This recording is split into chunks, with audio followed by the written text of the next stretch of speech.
सत्यव्रती महाराज श्री हरिश्चंद्र जी श्री अयोध्या के चक्रवर्ती नरेश थे। ये बड़े ही धर्मात्मा, प्रजापालक, दानवीर एवं भगवत भक्त थे। वास्तव में श्री अयोध्या जो है वो हमेशा से धरती का केंद्र रही है। अगर कहें कि विश्व की राजधानी अयोध्या ही रही है,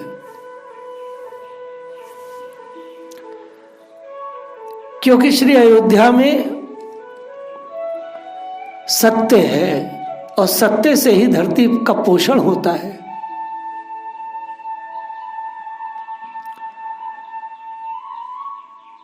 इनके धर्माचरण के प्रभाव से अनेक इनके राज्यकाल में कभी अकाल नहीं पड़ा, किसी को रोग नहीं हुआ, मनुष्यों को अकाल मृत्यु नहीं हुई। और सबसे बड़ी बात तो यह थी कि पूर्ववासियों की कभी भी अधर्म में रुचि नहीं हुई। कली काल के मानव में अधर्म के प्रति सहज रुचि है, धर्म के प्रति अरुचि है।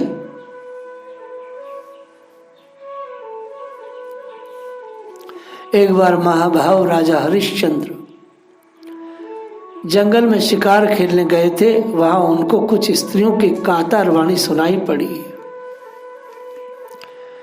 वे कह रही थी, हमें बचाओ, हमें बचाओ। राजा ने शिकार का पीछा छोड़ दिया और उन स्त्रियों को लक्ष्य करके कहा, डरो मत, डरो मत।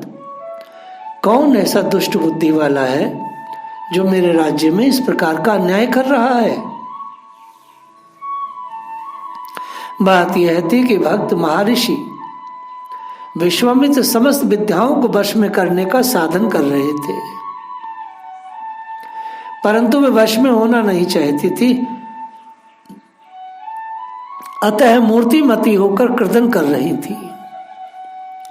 जब राजा ने उन्हें आश्वासन देते हुए उनको दुख देने वालों को कुछ कटु वचन कहा, तो उसे सुनकर महर्षि विश्वामित्र कुपित हो उठे।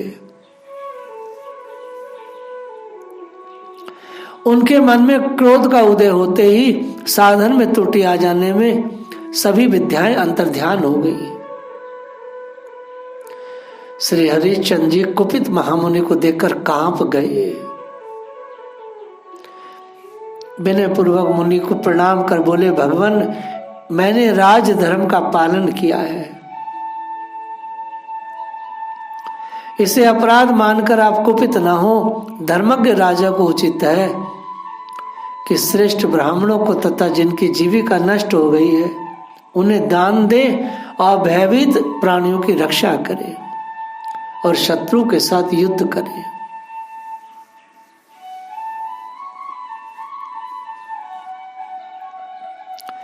विश्वामित्र जी ने कहा, यदि ऐसी बात है तो जैसे तुमने इन विद्याओं की रक्षा की है वैसे ही मैं प्रतिग्रह की इच्छा करता हूं। मुझे इच्छा अनुसार दान दो।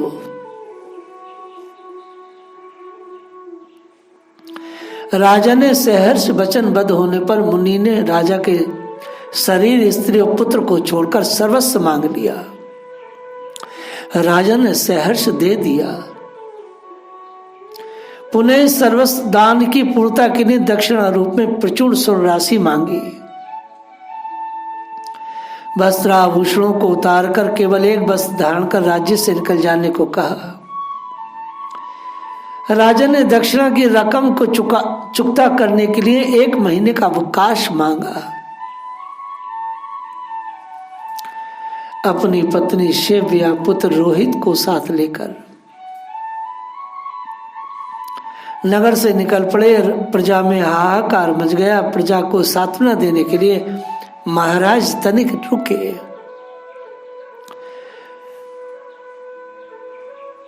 तुरंत विश्वामित्र ने आकर उन्हें फटकारा कि राज्य दान देकर पुनः उसमें आसक्ति करना उचित नहीं है। राजा पत्नी पुत्र को खींचते हुए मैं जाता हूं, मैं जाता हूं कहते हुए अपनी बिलखती प्रजा को छोड़कर चल दिए। सत्य ईश्वर है, श्री विश्वामित्र जी के इस कठोर व्यवहार के 5 विश्व देवों ने भर्त्सना की तो मुनि ने उन्हें भी कुपित होकर मनुष्य योनि में जन्म लेने का शाप दिया। वही विश्वदेव द्रौपदी के 5 पुत्र हुए, ऐसा मार्कंड पुराण में कथा है।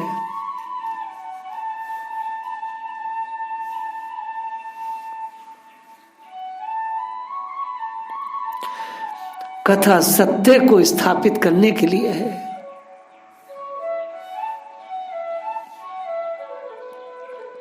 राजा ने विचार किया, सभी शास्त्र पुराण कहते हैं काशीपुरी भगवान शंकर के त्रिशूल पर बसी है, उसके अधिपति देवाधिदेव महादेव हैं, अतः वह परम दिव्यपुरी भला मेरे राज्य के अंतर्गत कैसे हो सकती है। मुझे तो वहीं चलकर अपना विक्रय करना चाहिए। फिर तो कल के चक्रवर्ती सम्राट आज भिखारी की तरह नंगे पांव पैदल अपनी परम सकुमारी रानी और नन्हे पुत्र रोहित को लेकर काशी को चल पड़े। मार्ग में मुनि ने एक माया यह रची कि राजा रानी रोहित तीनों को अत्यंत शांत कर दिया। उधर एक प्याऊ की सृष्टि रच दी। प्याऊ पर बैठे ब्राह्मण ने राजा को प्यासा देखकर जल पीने का आग्रह किया, परंतु धर्मात्मा राजा ने कहा कि मैं मुनि की दक्षिणा चुकाए बिना जल नहीं ग्रहण कर सकता हूं। ऐसा कहकर राजा आगे बढ़ गए। ब्राह्मण ने इस प्रकार रानी और रोहित से भी जल पीने को बहुत कहा, परंतु उन्होंने भी वही उत्तर दिया जो राजा ने दिया। ब्राह्मण ने झूठ मूठी कहा, राजा तो जल पी गए हैं, तुम लोग क्यों कष्ट सह रहे हो। परंतु तो भी ये अपनी निष्ठा पर अचल बने रहे। इनके इस ध्रुव धैर्य को देखकर विश्वामित्र जी मन में बड़े प्रसन्न हुए। साथ ही अपनी माया के विफल हो जाने से मुनि लज्जित भी हुए। सत्य प्रेम है, प्रेम सत्य है, और ये दोनों ईश्वर हैं। आप सत्य से प्रेम करो, आप प्रेम में डूबे रहो, आप ईश्वर में डूबे रहो, ये तीनों एक है। महाराज हरिश्चंद्र को पैदल चलने से 1 महीने की अवधि मार्ग में पूर्ण हो गई। केवल 1 दिन शेष रह गया। बीच बीच में विश्वामित्र जी प्रकट होकर राजा को चेतावनी दे जाते, डरा धमका जाते, आज अंतिम दिन है। विश्वामित्र जी पुनः प्रकट होकर राजा से बोले, महाराज यदि आज मुझे दक्षिणा न मिली तो मैं तुम्हें शाप दे दूंगा। हरिश्चंद्र जी ने मुनि को प्रणाम कर कहा, मुनिवर अभी आधा दिन शेष है, इतने समय तक आप और प्रतीक्षा कीजिए, मैं अभी आपकी दक्षिणा चुकाता हूं। मुनि अंतर्ध्यान हो गए। राजा ने अपने को बेचने का निश्चय किया। ये सतयुग की कथा है। तब उनकी परम साध्वी रानी ने हाथ जोड़कर महाराज से, महाराज मुझसे पुत्र का जन्म हो चुका है। श्रेष्ठ पुरुष स्त्री संग्रह का फल पुत्र ही बताते हैं। ये फल आपको मिल चुका है महाराज, अतः मुझे ही बेचकर ब्राह्मण की दक्षिणा चुका दीजिए। महारानी का ये वचन सुनकर राजा हरिश्चंद्र मूर्छित हो गए।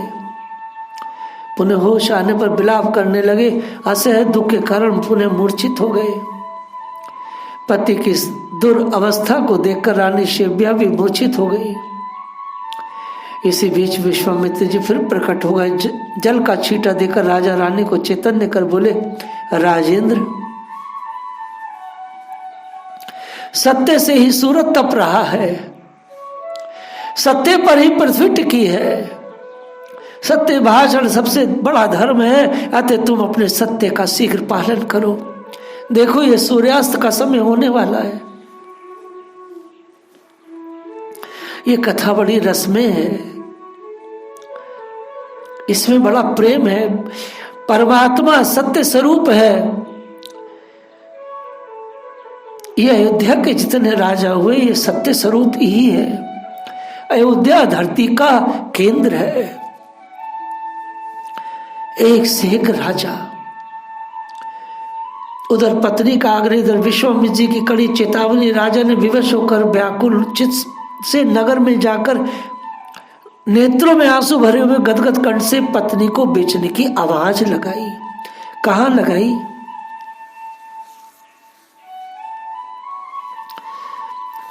जो आज नगरी है काशी विश्वनाथ, ये बड़ी दुर्लभ नगरी है, दिव्य नगरी है। आवाज लगाई। वृद्ध ब्राह्मण ने 500 रुपए मुद्राएं देकर रानी को खरीद लिया। कोई कैसे सोच सकता है आज के दौर में? महारानी शेब्या ने हाथ जोड़कर ब्राह्मण से प्रार्थना की कि देव, यथाशक्ति आपके चर की सेवा करने में कभी इनकार न करूंगी। मेरी 3 बातें आपको स्वीकार करनी पड़ेंगी।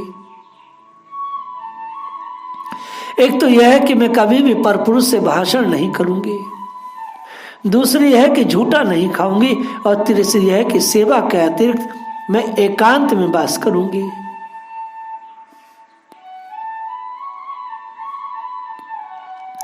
ब्राह्मण ने तीनों बातें स्वीकार कर ली। जिस समय ब्राह्मण रानी को लेकर चला, राजा के दुख का तो पारावार न था। बालक रोहित मां मां कहता हुआ मां के आंचल का छोर पकड़कर संग संग लग गया। ब्राह्मण ने बालक को बहुत उत्कारा। तब रानी शेब्या ने ब्राह्मण से बालक को भी साथ ले चलने की अनुमति मांगी। ब्राह्मण ने बालक को भी कुछ द्रव्य देकर खरीद लिया और राजा के देखते देखते रानी और रोहित को लेकर आंखों से ओझल हो गए।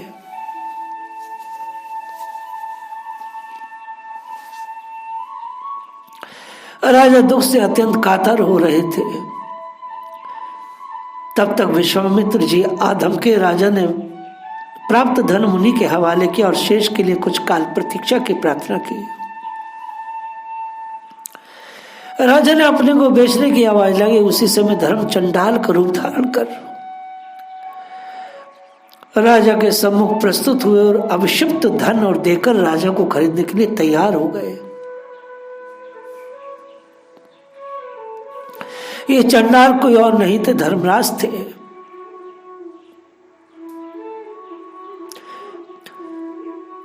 उन्हें विश्वामित्र की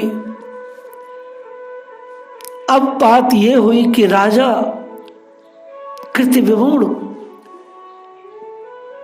ऐसे खड़े हैं, कभी चंडाल को देख रहे हैं, कभी विश्वामित्र जी को।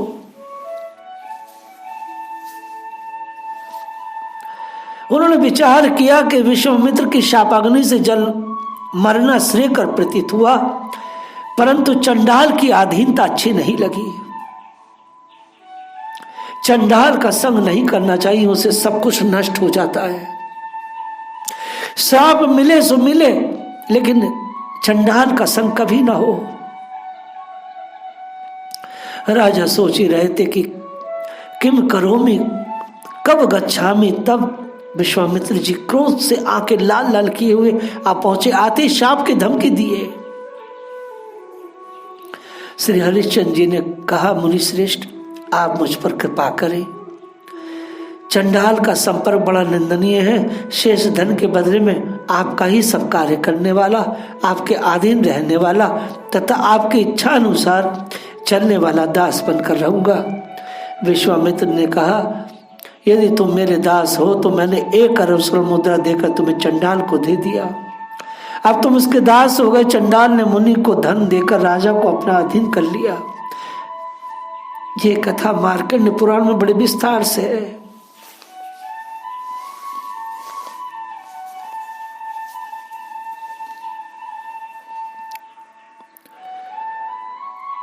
चक्रवर्ती सम्राट शमशान में रात्रि के समय पहरा देने का काम करने को विवश हुए।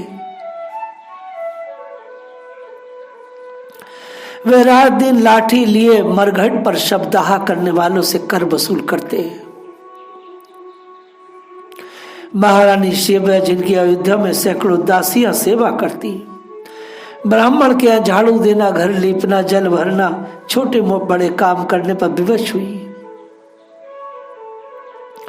राजकुमार रोहित को भी पुष्प चयन आदि सेवाएं करनी पड़ती। विश्वामित्र को इतने पर भी संतोष नहीं हुआ।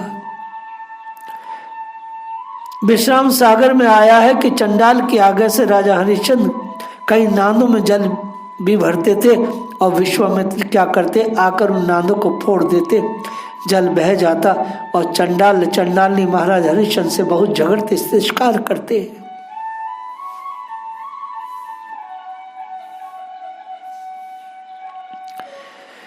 उधर अचानक एक दिन पूजा के लिए पुष्प चयन करते समय संध्या की बेला में राजकुमार रोहित को सर्प ने डस लिया।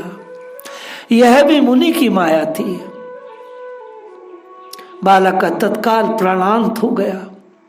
महारानी शिव्या जिस पुत्र का मुख देखकर जीवन धारण करती थी, विधाता ने छीन लिया था। रात्रि का घोर अंधकार आकाश मेघों से आच्छादित रानी शिव्या के लिए पुत्र को का शव लिए रोती बिलखती शमशान पहुंचती है। कैसा स्वार्थी संसार है इस असहाय को, ऐसी दशा में सांत्वना के लिए कोई शब्द कहने वाला न था।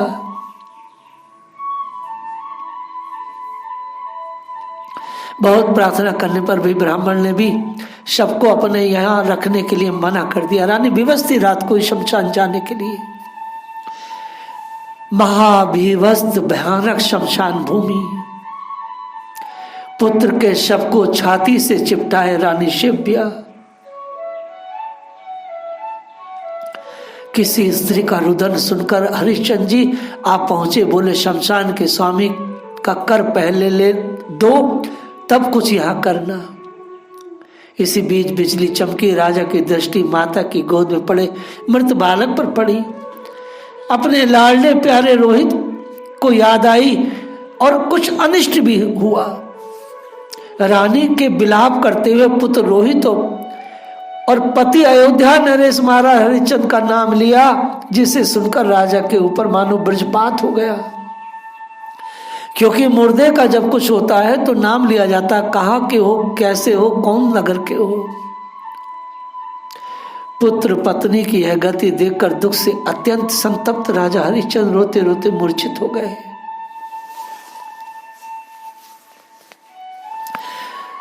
सत्य ईश्वर स्वरूप है, प्रेम सत्य है, सत्य ईश्वर स्वरूप है, ईश्वर ईश्वर है, ये तीनों एक है।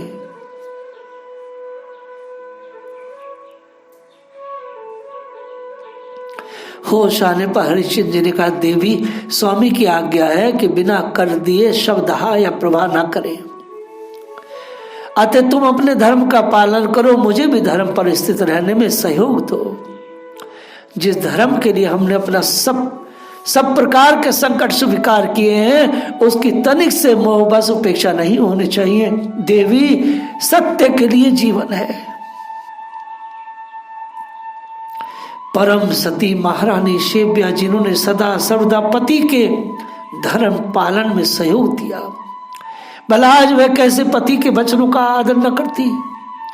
यद्यपि रोहित का शव ढकने के लिए रानी के पास कोई वस्त्र नहीं था, वह तो उसे अपने आंचल से लपेट लाई थी, परंतु धर्म के गौरव का ध्यान में रखती हुई उस पतिव्रता ने अपने आंचल ही फाड़ कर और शोक से बेहला रानी शिव्या ने फाड़ करके महाराज को दिया। जो ही आंचल फाड़ना चाहा, साक्षात भगवान विष्णु मूर्तिमान धर्म देवराज इंद्र और महर्षि विश्वामित्र प्रकट भये।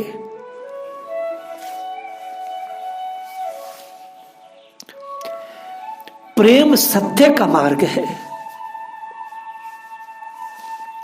सत्य प्रेम का मार्ग है, ईश्वर सत्य का मार्ग है, प्रेम ईश्वर का मार्ग है। इसमें जीवन खपाना होता है, मिटाना होता है अपने को।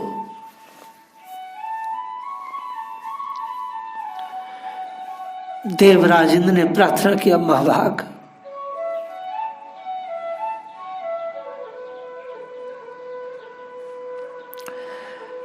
आप चिंता न करें। इंद्र ने अमृत की वर्षा करके कुमार रोहित को जीवित कर दिया। भगवान ने प्रसन्न होकर राजा को अविचल अनपयानी प्रेम लक्षणा भक्ति का वरदान दिया।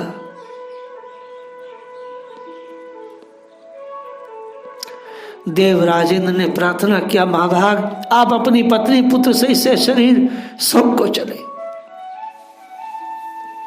श्री हरिचंद्र जी ने कहा, देवराज जी मैं अपने स्वामी चंडाल की आज्ञा लिए बिना और रानी ब्राह्मण की अनुमति लिए बिना और उनके ऋण से उद्धार पाए बिना हम कैसे स्वर्ग को चल सकते हैं।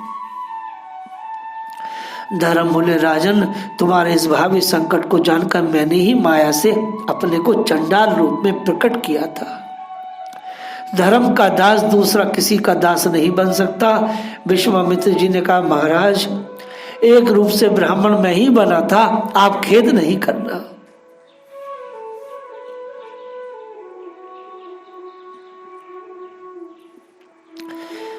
धन्य है सत्य का पाल। विश्वामित्र जी ने कहा,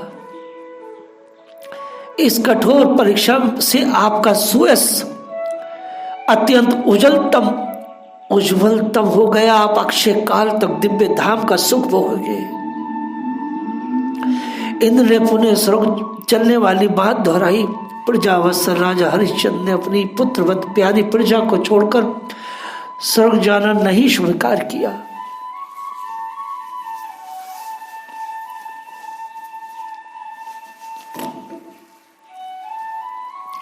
ये अयोध्या बड़ी प्यारी है, यहां साक्षात धर्म स्वरूप रहते हैं। उनका तो कथन था कि हमारे समस्त पुण्य को लेकर हमारी सारी प्रजा स्वर्ग जाए और मैं सबका संपूर्ण पापों को लेकर उनका फल भोगने के लिए अनंत काल तक नगर में निवास करना चाहूंगा। इंद्र जी ने कहा, ऐसा ही होगा। यह सुनकर इंद्र ने सबके लिए दिव्य विमानों की व्यवस्था की। महर्षि विश्वामित्र ने राजकुमार और ताशक को अयोध्या के सिंहासन पर बैठाकर अयोध्या को फिर से बसाया। समस्त अयोध्यावासी महाराज हरिश्चंद्र की जय जयकार करते हुए उनके साथ सदैव स्वर्ग को गए। तभी तो कहा गया है, नाहिम सत्य परोत धर्म, नाहि सत्य परो धर्म। ये जो अयोध्या है यह हमेशा ही धर्म की जय जयकार रही है। पृथ्वी का पोषण सत्य से है। संसार में जितने भी जीव हैं उनका पोषण सत्य से होता है। सत्य प्रेम है, प्रेम ईश्वर है। प्रेम ईश्वर का स्वरूप है।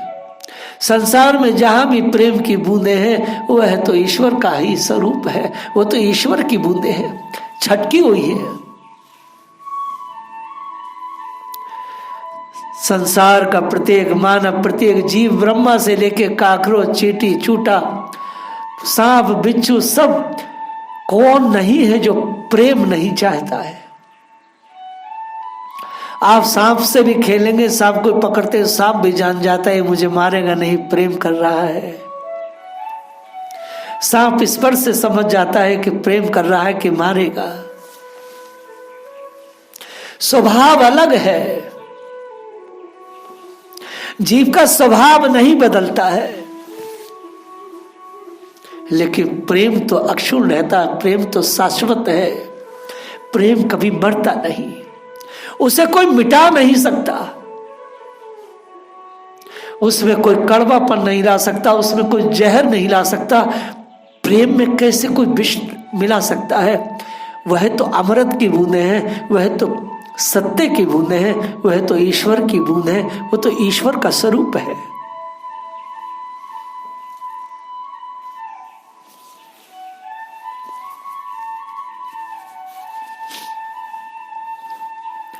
महाराज हरिश्चंद्र की कथा ये हमें सिखाती और समझाती है कि सत्य को जिसने धारण किया है भगवान उसके बिना नहीं रह सकते, क्योंकि सत्य देव तो वही है। जय श्री राधे।